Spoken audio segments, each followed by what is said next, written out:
לכל איש יש שם שנתן לו אלוהים ונתנו לו אביו ואימו.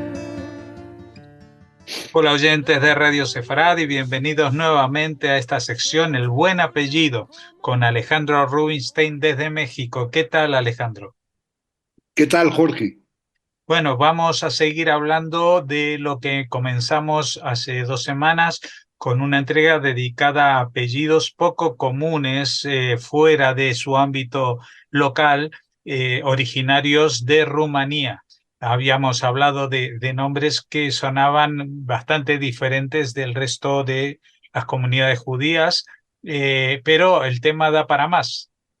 Pues sí da para más y de hecho nos vamos a ocupar, y permíteme utilizar este verbo, en lo que son las ocupaciones rumanas. Visto que el judío vivió en Rumania con una amplitud bastante considerable y que podemos decir que estuvo durante mucho tiempo viviendo en buenas condiciones, pudo tener muchísimas ocupaciones. Por lo tanto, en el siglo XIX, que es el siglo a donde se empiezan ya a acuñar de manera formal los apellidos, las ocupaciones vienen a formar parte de las denominaciones de las familias, porque, pues por la situación de las antiguas guildas, a donde no permitían a los judíos participar en esas ocupaciones, hacían que el judío, por su lado, tuviera que anunciar a qué se dedicaba. Y este es el caso. En ocupaciones manuales vamos a ver muchísimos apellidos, esta vez todos de origen romano. Por ejemplo, vamos a hablar de ropa o de sobretodos y accesorios. Tenemos apellidos como Panzaru, que es la persona que hace telas o es un tejedor. Boyangiu es un teñidor. Croitoru, un sastre. Un peletero es Blanaru. Una persona que hace un saco de pieles es un coyocaru. Un kushmaru es aquel que hace no solo cosas de piel, sino que se refiere en forma particular a esos bellos sombreros que cubren las cabezas durante la época de invierno. Y naturalmente tenemos a Shepkaru, que él no necesariamente hacía los gorros de piel, sino de todo tipo de materiales. Ya que hablamos de piel, hablemos también de otro tipo de trabajo sobre este material, que también son los zapatos. Y para eso necesitamos a un curtidor, que es el dubalaru, o también a un zapatero, que es el chubataru. Talpalaru es y curelaru es quien hace los cinturones. Pero si vamos al alimento y a las bebidas, grisaru es la persona que hace realmente la molienda, al igual que moraru. Pitaru es quien es el panadero, cobrigaru quien hace los deliciosos pretzels que desde ese entonces ya eran muy comunes comer y que acompañados de una buena cerveza preparada por veraru harían una muy buena mezcla. Tenemos también al destilador de licores, que es rachieru. Casapu es el carnicero y claro, también es necesario para preparar bien los alimentos tener un buen vinagre y por lo tanto acudíamos a otetaru. Para el trabajo de la madera y la carpintería, stoleru era quien hacía los gabinetes. Butnaru, quien preparaba los barriles. Y quien hacía las ruedas para las carrozas era rotaru. El trabajo metálico lo hace el platero bajo el apellido argintaru y el calderero es caldararu, apellido bastante parecido a nuestra voz en español. Cobaliú es el herrero. Y otro tipo de trabajos manuales como petraru, que es quien corta la piedra, o el carbonero, que es carbonaru, o scortaru, quien hace también las alfombras o los tapetes. Finalmente tenemos al cordelero, que es franchieru. Pero tenemos que transportarnos en la amplia región de Rumania. Por lo tanto, requerimos que transporten nuestras mercancías o los bienes que requerimos, que es el aguatero, que es sacagiu, o el carretonero, que es carrucheru o harabagiu. Quien transporta pasajeros era birjaru o surugiu, y quien vendía caballos es Gyambasu. Cuando hablamos ya de comercio, que no era precisamente la ocupación más importante, encontramos a quien vendía harina de trigo, era Fainaru, el tendero es Bakalu, y Krasmaru es la persona que tenía una taberna, mientras que quien tenía la obligación o el trabajo de cuidar una posada era Fagadau. En general, quien se dedicaba a anunciar las mercancías con una voz fuerte en los mercados era Kreinik.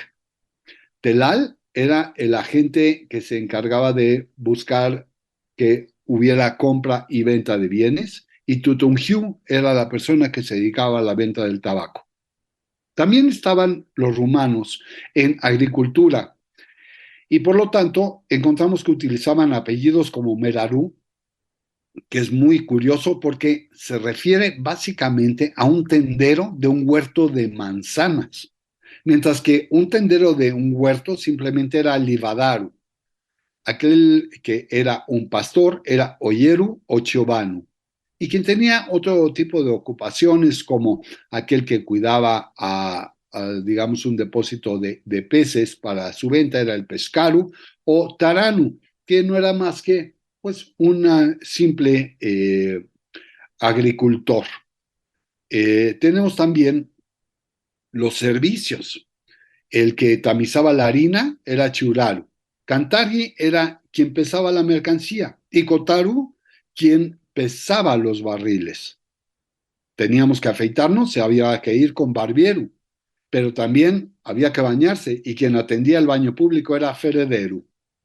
En cuanto a quien encendía la luz por las calles, Fanarji era quien nos hacía la labor, mientras que, pues que no lo decíamos, pero siempre es necesario en toda comunidad tener un cavador o un enterrador, y siempre había que acudir a Xioclu. En cuanto a las profesiones liberales, tenemos a Daskalu, que era el profesor provincial, Jajamu, obviamente suena a rabino, pero también era el matarife o el shohet, el matarife ritual. Cheashu era el gabay, la persona que ayuda en las labores normales de la sinagoga. En cuanto a medicina, naturalmente está el apellido doctor, que tanto aparece no solo en Rumania, sino en muchas voces, es una voz muy común en todos los idiomas. Para el oculista estaba el apellido oculist, no muy difícil, pero también tenemos a Spiteru, que era el químico, que era quien preparaba los medicamentos. Musicantu era el músico, Timbalaru quien tocaba los timbales, y Talmasiu era ni más ni menos que el traductor. En materia de administración, quien cuidaba de los bienes era Vatafu, Sufaru o Safaru.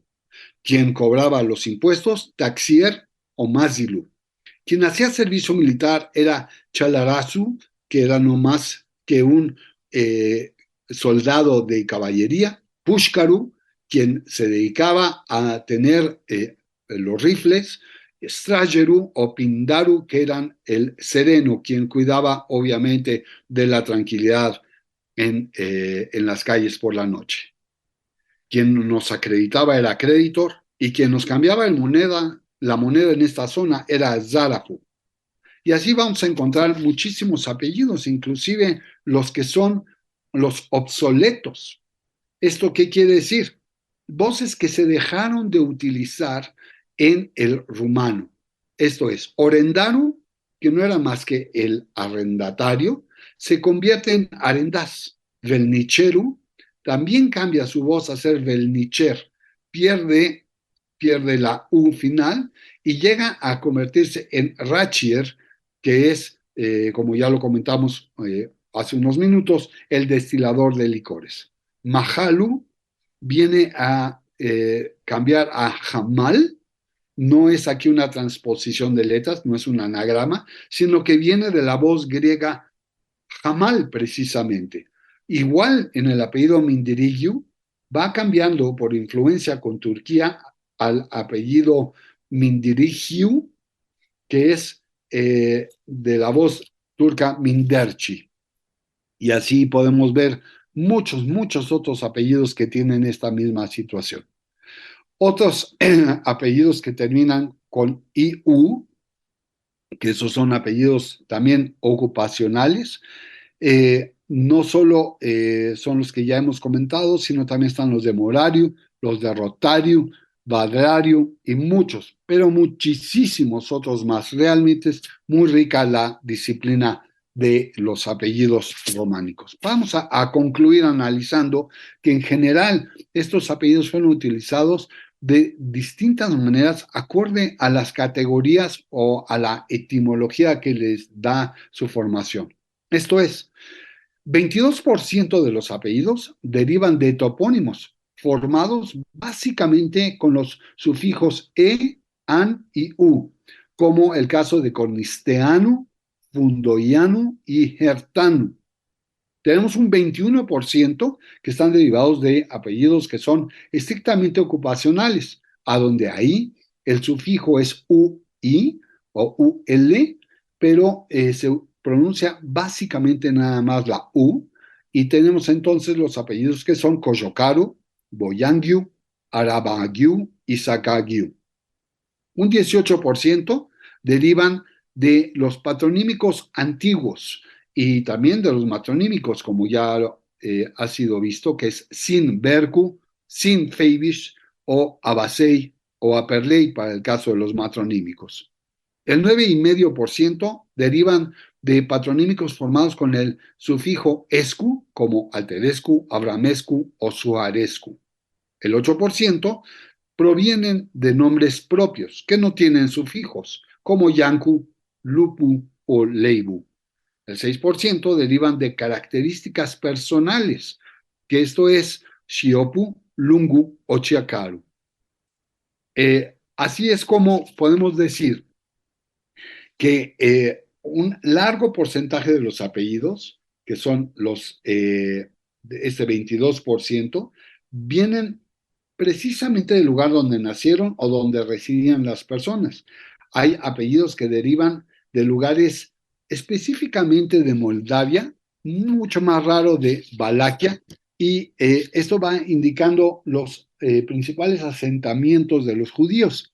El hecho de que el largo número de toponímicos se refiera a digamos, a una población simple, algunas veces obscura, a lo que ya dijimos que son los shtetls, que se pronuncian en rumano como Targ, son ciudades muy pequeñas que prueban que había una presencia un tanto extendida en las zonas rurales del país.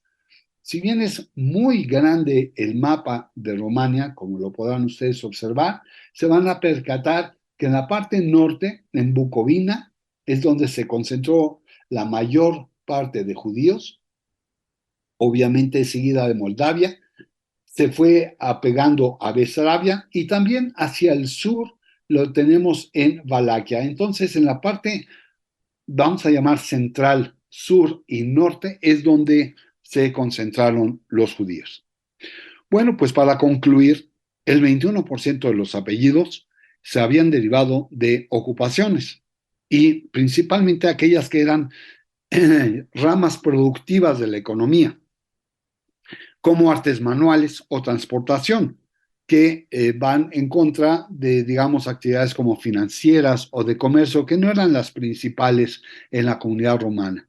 Los apellidos ocupacionales son una prueba muy fuerte de la integración de la población judía en la sociedad romana y su contribución al esfuerzo económico. Muchos de los apellidos rumanos o rumanizados han sido utilizados por judíos en distritos como Dorohoi, Botosani, Baya y Yasi. Por lo tanto, se puede decir que hay apellidos específicos que van acorde al establecimiento en la parte medio norteña de Moldavia, en un momento en que los judíos y sus vecinos romanos no tenían todavía la costumbre de heredar los apellidos formales, y se identificaban utilizando fórmulas simples o patrones populares. Esta asunción es fortalecida por el hecho de que los judíos que venían de lugares principales, especialmente ya en 1830, ya empezaron a utilizar apellidos formales impuestos a ellos por las legislaciones de la Galicia de Habsburgo o por el Imperio Ruso. ¿Qué te parece, Jorge? Pues sin duda es una enciclopedia abierta, solamente estudiar los casos de los apellidos de los judíos de Rumanía con su grandísima variedad. Te agradecemos muchísimo, Alejandro Rubinstein, y te convocamos para nuevas entregas de El Buen Apellido o El Buen Nombre, lo que surja aquí en Radio Sefarad. Hasta pronto, Jorge.